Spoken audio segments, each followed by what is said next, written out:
वैदिक सत्य सुख। जीवन के उदात्त सुख के लिए बल ब्रह्मचर्य की आवश्यकता होती है। उस बल के साधन का एकमात्र उपाय है वीर रक्षा। इस वीर रक्षा का नाम है ब्रह्मचर्य। वेदों में ब्रह्मचर्य एवं ब्रह्मचारी की बहुत प्रशंसा मिलती है। अथर्ववेद में एक ही स्थल पर 25 मंत्र ब्रह्मचर्य के महत्व को बतलाते हैं। उनमें बतलाया गया है कि राजा अपने राष्ट्र की रक्षा, आचार्य अपने ब्रह्म की रक्षा, कन्या अपने लिए तरुण पति की प्राप्ति, गौ वसु आदि घास तृण खाने की सामर्थ्य, देवता अपने अमरत्व और इंद्र अपना स्वर्गाधिपत्य ब्रह्मचर्य द्वारा ही प्राप्त कर सकता है। अथर्ववेद 11:5। वेद में मनुष्य मात्र को ही ब्रह्मचर्य का उपदेश नहीं दिया गया है, अपितु अस्थावर जंगम जड़ चेतन रूप सारे संसार को उसका उपदेश दिया गया है। यथा औषधयो भूत भव्य महो रात्रे वनस्पति संवत्सरः सहर्तु भिष्ट जाता ब्रह्मचारिणः पार्थिवादिव्या पशवः आरण्या ग्राम्याश्च अपक्षा पक्षिणश्च एते जाता ब्रह्मचारिणः। अथर्ववेद 11:5, 20, 21। इस मंत्र में कहे हुए पशु पक्षी आदि सभी अब तक वेद ज्ञान के नियमानुसार चलते हैं, परंतु मनुष्य उनसे बुद्धि में वैशिष्ट प्राप्त करके भी इस वेदोल्लिखित आवश्यक कर्तव्य की अवहेलना करता है। इसी अवहेलना के फलस्वरूप आज समस्त देशों में दुख दारिद्र्य की पताका फहरा रही है और इस पताका को ध्वंस करने के लिए देश विदेश के विज्ञान एवं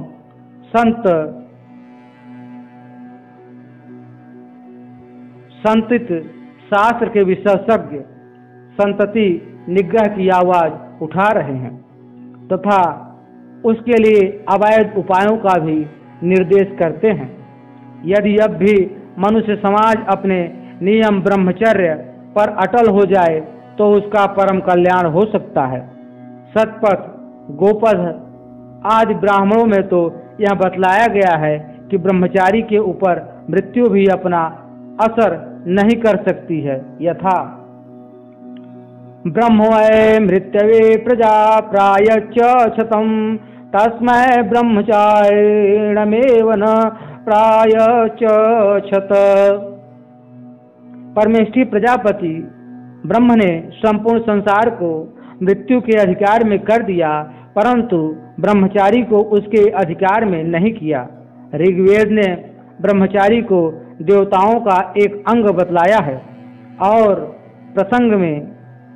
प्रशंसा में वैदिक साहित्य की प्रसिद्ध गुरु सोम कलह की घटना में ब्रह्मचारी को प्रधान सहायक बतलाया है। ब्रह्मचारी चरति देवी सदिशः सदेवानां भवत एकमंगम तेन जया मन्याववीन दद्रु बृहस्पति सोमे निताजुहवं न देवा। ऋग्वेद 10:109-5। समाज में रहने वाला ब्रह्मचारी देवताओं का एक अंग होता है। इस ब्रह्मचारी के द्वारा ही बृहस्पति ने सोम से हरण की हुई अपनी स्त्री को प्राप्त किया। कठोपनिषद में बाजश्रवा के पुत्र नचकेता को यमदेव ने ब्रह्म विद्या के परिज्ञान में कठिनता बतलाते हुए अनेक प्रलोभन दिया, यहाँ तक कि कामा दुर्लभा मर्त्यलोके सर्वान् कामाच्छन्दतः पार्थयस्व इमा रामाः सारथा सतुर्या न हीदृशा लंभनीया मनुष्य अभिरमत् प्रत्ताभि परिचार्यस्व नचकेतो मरणं मानुप्राक्षिः। कठोपनिषद 1:1-25। हे नचकेता, जो पदार्थ पृथ्वी में नहीं मिल सकते हैं उन सब पदार्थों को तुम निसंकोच इच्छानुसार मांगो। मेरे द्वारा प्रदत्त सुंदर रथ और गाजे बाजों से युक्त मनुष्यों के लिए दुष्प्राप्य इस कमनीय दिव्य अप्सराओं से अपनी सेवा कराओ। सर्वालोकाधिपति यमराज के इतने प्रलोभन देने पर भी अपने विचार में अटल वीर धीर नचकेता का मन जरा भी विचलित नहीं हुआ। उसने झट से उत्तर दिया, शोभावामर्तस्य यदन्तकैतत् सर्वेन्द्रियाणां जरयन्ति तेजः अपि सर्वं जीवितमल्यापमेव तवैव वाहस्तव नृत्यगीते न वितत्ते न तर्पणीयो मनुष्यो लपस्यामहे वितमद्राक्ष म्यचेतत्वा। कठोपनिषद 1:1-26-27। हे यमदेव, सांसारिक पदार्थ नश्वर हैं और भोग के साधन संपूर्ण इंद्रियों के वास्तविक बल को हर लेते हैं। प्राणी मात्र का जीवन भी परिमित है। भोग के साधनों से भोग तृष्णा शांत नहीं होती।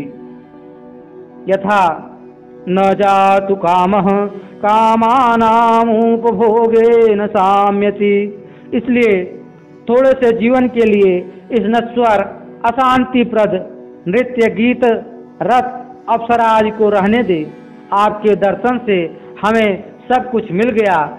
इस तरह यमराज द्वारा दिए गए प्रलोभनों को नचकेता ने दूषित बतलाकर ठुकरा दिया। इस नचकेता के आदर्श उपदेश से सच्चे सुख और सच्ची शांति के लिए पुजारियों को ब्रह्मचर्य का आश्रय लेना अत्यावश्यक है।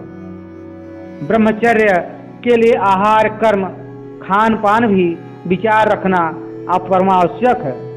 प्राणी मात्र के लिए जिस प्रकार सात्विक जीवन उपयोगी है उसी प्रकार सात्विक भोजन भी लाभकर है, जिसका स्वरूप सूत्र रूप में भगवान श्री कृष्ण ने गीता में कहा है, आयु सत्वबलारोग्य सुख प्रीति विवर्धना रस्या स्निग्धा स्थिरा हृदा आहारा सात्विक प्रिया। प्रधानतया घी दूध ही सात्विक पदार्थ है। यज्ञों में भी भगवत की श्रुति ने घृत प्रधान द्रव्य को सात्विक आहार मानकर उसे खाने का उपदेश दिया है। अमृता होती राज्या होती अमृतवा आज्यम आज्य वै देवानाम सुरभि घृतम मनुष्याणाम।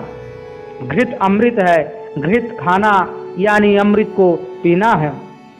आज वैदिक विधि से संस्कृत घृत देवताओं को प्रिय है, घृत मनुष्यों को प्रिय है। घृतेन त्वं तन्वं वर्धयस्व। शुक्ल यजुर्वेद। तुम अपने शरीर को घृत से बढ़ाओ।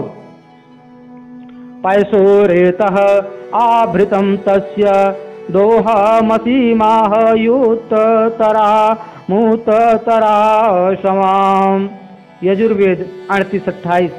दूध में वीर्य चरम धातु संचित है, इसलिए हम लोग सदा सर्वदा दूध को प्राप्त करते रहे।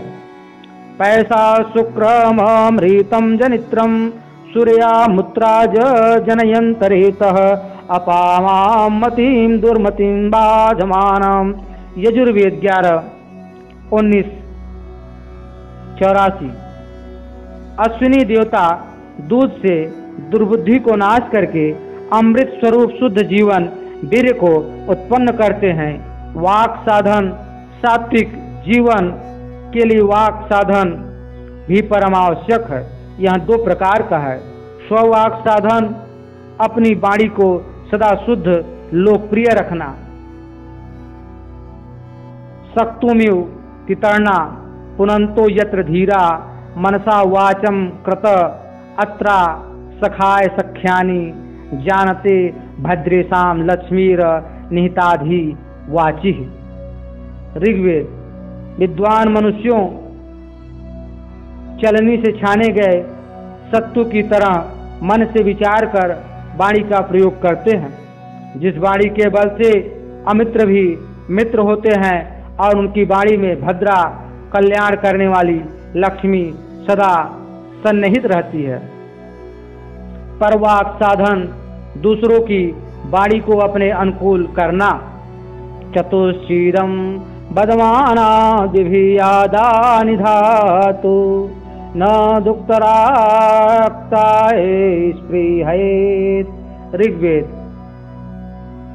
चार पासों को हाथों में रखने वाले जुआरी से लोग जैसे डरते हैं उसी प्रकार अपनी निंदा से सर्वदा डरता रहे, कभी भी निंदा की चाह न करे। निंदन्तस्त व सामर्थ्यम ततो दुखतरम नु किमम। गीता, ऊपर सात्विकी जीवन के लिए मन द्वारा ब्रह्मचर्य, कर्म, आहार और वचन आदि अनेक साधनों के उपायों का दिग्दर्शन मात्र कराया गया है, जैसा कि स्वयं योगेश्वर कृष्ण ने कहा है, निंदन्तस्तव सामर्थ्यम ततो दुखतरम नु किम।